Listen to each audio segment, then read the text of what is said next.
kebutuhan khusus dalam arti tidak bisa diobati gitu. Terapi-terapi membantu. Ya. Kalau kambuh anaknya langsung guling-guling gitu. Atau lempar-lempar. Itu orang tuanya bagaimanapun biar anaknya bisa sembuh, diobati, dijual-jualkannya harta, entah sawahnya, entah mobilnya, ya, untuk membiayai anaknya supaya bisa sehat atau sembuh, ya. Tapi kita jarang mendengar, ya, sampai mau, ya, anaknya itu habis-habisan semuanya, sampai jatuh miskin karena hartanya habis untuk membiayai orang tua. Sebab biasanya anaknya banyak, tidak hanya satu pada umumnya, biasanya gotong royong atau malah kadang-kadang yang durhaka tidak mau peduli, ya. Enggak seperti orang tua kepada anak. Ya, oleh karena itu para santri, ya, antum semuanya sudah menghafal Al-Quran, ya, menghafal hadis, menghafal doa, ya. Jangan sampai, ya, amalan-amalan ibadah antum itu hapus, ya, hancur, hilang lantaran apa? Durhaka, ya.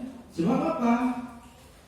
Kepada Allah ibadah, kepada Rasul beradab, tapi kepada orang tua durhaka, ia masuk neraka.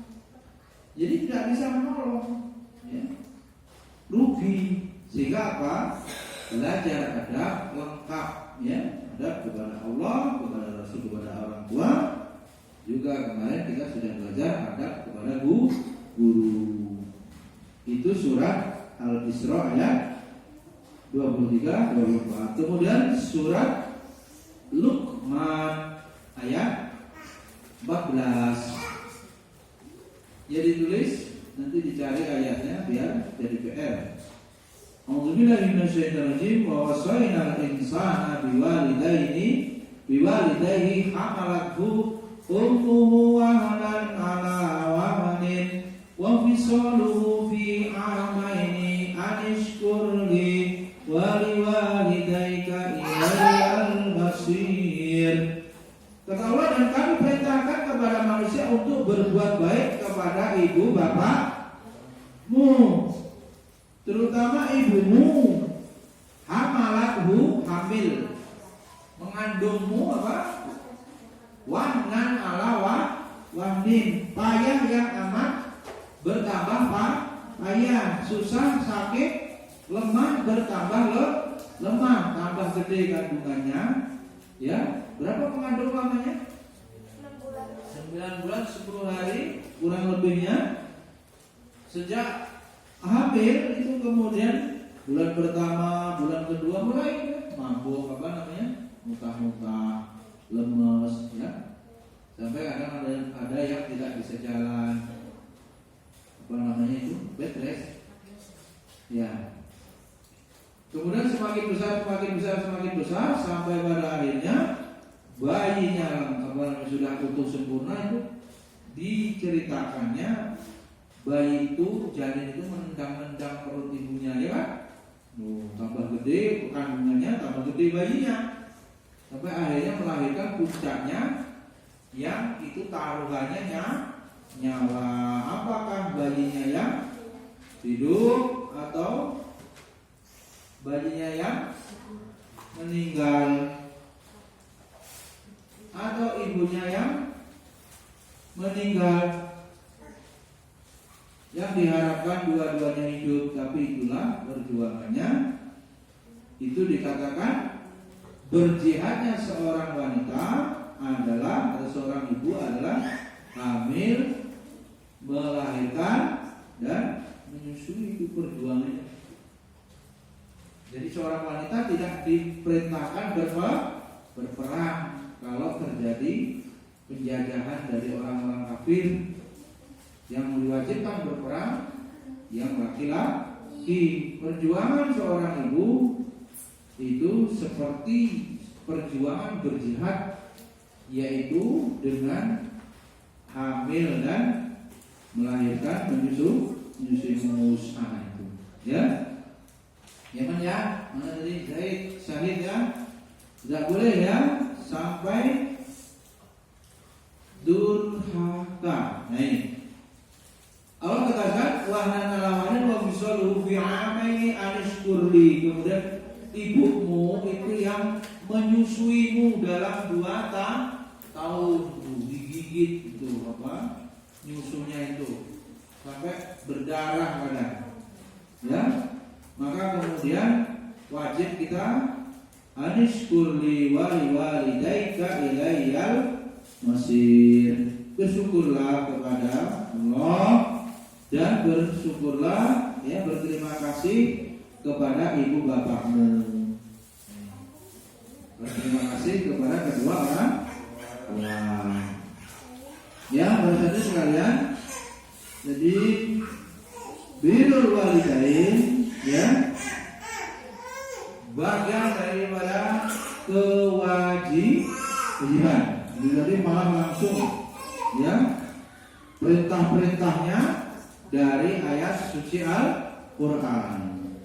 Kemudian kita juga dapati yang Nabi semuanya dari hadis-hadis Nabi yang kemudian isinya ya Rasulullah Shallallahu Alaihi Wasallam yang memerintahkan kita berbakti. Yang sangat terkenal di antaranya hadis yang diriwayatkan oleh sahabat Ibnu Mas'ud radhiyallahu anhu, ia berkata, wahai Rasulullah, ya, atau aku bertanya kepada Rasulullah Shallallahu Alaihi Wasallam. Ibnu Mas'ud sahabat Nabi tanya, perhatikan, siapa yang tanya? Sahabat Nabi namanya Ibnu Mas'ud. Tanya kepada baginda Rasul, apa pertanyaannya? Pertanyaannya adalah amal apakah yang paling dicintai Allah? Ahabul amal, ya Rasulullah, yang amalan apa yang paling dicintai Allah ya Rasul? Lalu kemudian Rasul menjawab, as-salatu ala waqtiha. Pertama Rasul menjawab, amalan yang dicintai oleh Allah adalah sholat tepat waktu. Kemudian sumakol. Kemudian apa? Lalu apa lagi setelah itu? Sahabat Ibnu Mas'ud tanya lagi kepada Nabi begitu. Kemudian Nabi menjawab, birrul walidain. Apa? Berbuat baik atau berbakti kan? Sekarang perhatikan kepada kedua orang tua. Sholat tepat waktu. Yang kedua apa? Berbuat baik kepada kedua orang tua. Ya. Kemudian beliau bertanya lagi ya, lalu apa lagi setelah itu ya Rasulullah? Beliau menjawab, berjihad di jalan Allah, perang, ya, membela agama. Bayangkan membela agama itu nomor 3, nomor 1 sholat, nomor 2 apa? Berbakti, nomor 3 berjihad. Ya. Kemudian selain itu, bakti kepada orang tua, birrul walidain ini merupakan perbuatan yang diakui fitrah ya, yang lurus, yang disepakati syariat ya. Jadi perbuatan tersebut adalah akhlak para nabi dan perilaku orang-orang soleh. Yang dinamakan orang soleh pasti dia berbakti kepada kedua orang tua ya. Tidak mungkin ya orang soleh kok durhaka. Sekaligus berbakti kepada orang tua itu bagian daripada bukti, apa namanya bukti keimanan, ya, bukti benarnya keimanan, ya. Seseorang itu ukurannya kalau dia berbakti kepada kedua orang tua, ya. Nah, dalam agama kita ini agama yang sempurna, Nabi. Al-yawma akmaltu lakum dinakum wa atmamtu alaikum nikmati wa raditu lakumul Islam madina. Telah disempurnakan agama ini ya. Oleh karena itu kesempurnaan ajaran Islam adalah meletakkan adab ya, anak kepada kedua orang tuanya. Ini tidak ada kecuali dalam ajaran Islam. Sebab faktanya apa Nabi? Pernah antum semuanya membaca atau atau melihat adanya tempat-tempat jompo, pernah ya? Panti jompo, pernah dengar? Panti jompo, ya. Apa isinya panti jompo itu? Orang-orang tua yang ditaruh di situ sama anak-anaknya, kumpul semua di situ. Kalau panti asuhan berarti anak kecil meninggal kedua orang tuanya, anak yatim piatu. Kalau panti jompo, ditinggal anaknya, ya anaknya hidup tapi nggak mau ngurus, diupahin di panti itu. Itu adalah peradaban Barat, kelakuan orang-orang kafir begitu. Orang Indonesia juga ikut-ikut niru, buat apa? Panti jompo, yang kemudian juga diperingati pula. Pernah dengar juga Nabi ada hari ibu, ya. Ya, kalian hari ibu bukan ajaran Islam. Hari ibu kemudian dijadikan momentum untuk menghargai, ya kan, mengenang apa kasih sayang orang tua dengan cara dirayakan pada hari ibu itu dikunjungi orang tuanya, didatangi di panti-panti jompo itu, diberikan hadiah lantaran dulu diurus. Alhamdulillah orang-orang kafir ya merayakan hari ibu setahun sekali seperti itu. Nah, orang-orang Indonesia, orang-orang timur kok mau ikut-ikutan merayakan hari ibu? Gak boleh. Ya, gak perlu diraya-rayakan setahun sekali. Orang tua, terutama ibu, dihormati, diurus setiap hari, tidak nunggu setahun. Jadi gak ada itu dalam Islam perintah dari Nabi merayakan hari ibu. Nabi memerintahkan berbuat bakti kepada kedua orang tua setiap hari, setiap waktu. Amalnya kalau sudah dilihat setahun, habis itu hari-hari berikutnya orang tua itu ya tetap gak keurus, ya kan, sedih. Jadi orang tua pengen, ya bukan pengen, yang aturan agama orang tua itu terus bersama dengan anak-anaknya. Paham ya kan? Sekarang orang Barat gitu, nggak boleh. Kita tidak boleh matasabah biqaumin fahuwa minhum. Kita tidak boleh menyerupai orang kafir. Kalau menyerupai orang kafir, maka kita termasuk minhum, nanti bagian daripada orang kafir. Jadi orang Islam punya tuntunan. Apakah Nabi kita memperlakukan begitu? Enggak, ajaran Islam tidak. Ya, menghormati orang tua tidak begitu caranya. Ya, diurus. Ya, begitulah orang-orang Barat merayakan hari ibu. Ya, boleh. Ya. Adapun hak orang tua dalam Islam itu setiap hari harus kita urus. Ya, Islam bahkan melarang perbuatan durhaka kepada orang tua atau memperingatkannya dengan keras. Ini termasuk perbuatan dosa besar. Jadi orang anak yang durhaka itu dosa besar setelah dosa syirik. Maka fala taqul lahuma uffin wala tanharhuma. Sekali-kali jangan kamu mengatakan kepada kedua orang tuamu bantah dan jangan membentak. Kemudian Nabi juga bersabda al-kabair. Apa itu al-kabair? Dosa-dosa besar. Yang pertama al-israku billah. Tulis. Gambar aja pelan. Bis. Yang pertama apa? Al-israku billah. Dosa besar yang pertama syirik atau mempersekutukan Allah.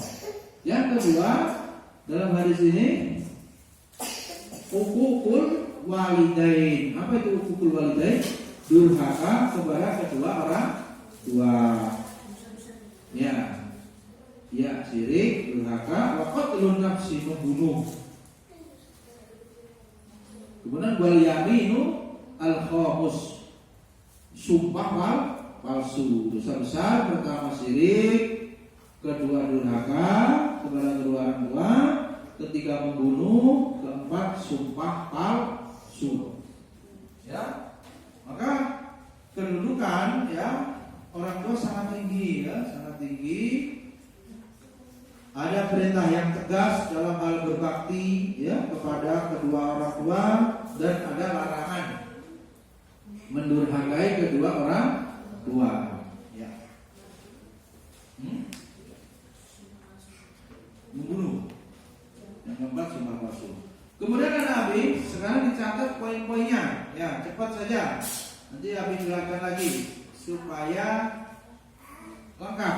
Ya, apa saja bentuk boleh mana? Ngobrol aja. Bentuk-bentuk perbuatan durhaka kepada kedua orang tua itu apa saja? Atau antum boleh tulis macam-macam bentuk perbuatan durhaka kepada orang tua. Yang pertama,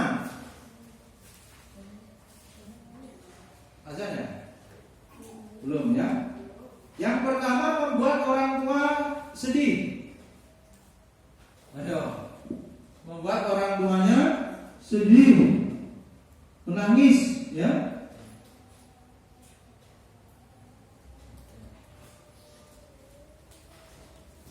Sedih, menangis, ya. Baik dengan kata-kata maupun perbuatan.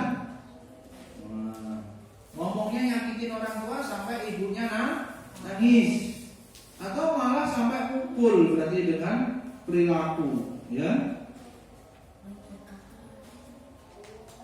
Baik berkata, kata maupun dengan perbuatan, perilaku, ya. Perilaku misalnya jangan tidur, sholat dulu, nggak bangun-bangun, perbuatannya tidur, ya. Yang kedua, membentak, naudzubillah, bentak orang tua. Bahkan ngolok-ngolok, mengumpat. Bapaknya gendut, dibilang gendut. Bapaknya keriting, hitam, diejek, ya. Naudzubillah, ya. Satu lagi, ini baru 3 ya. Ngomel, gerutu, apa namanya, grundel. Disuruh ngoceh aja, jawab aja gitu, gremeng aja. Hah? Ya itu, gerutu, ngomel, anak, sapu, ngomong gitu, kayak kawan gitu, ngomel sendiri. Dia nggak boleh nyapu. Iman, mandi, mandi sih, mana? Udah kayak tawon, ya.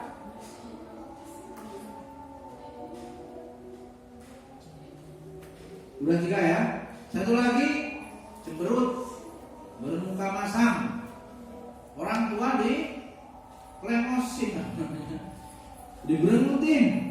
Wih, wajahnya melengos, berengut, ya. Baik, sudah azan, mudah-mudahan bermanfaat. Lain waktu nanti sampaikan kembali lanjutannya. Baru sampai 4 poin. Subhanallahumma wa bihamdika, Assalamualaikum warahmatullahi wabarakatuh.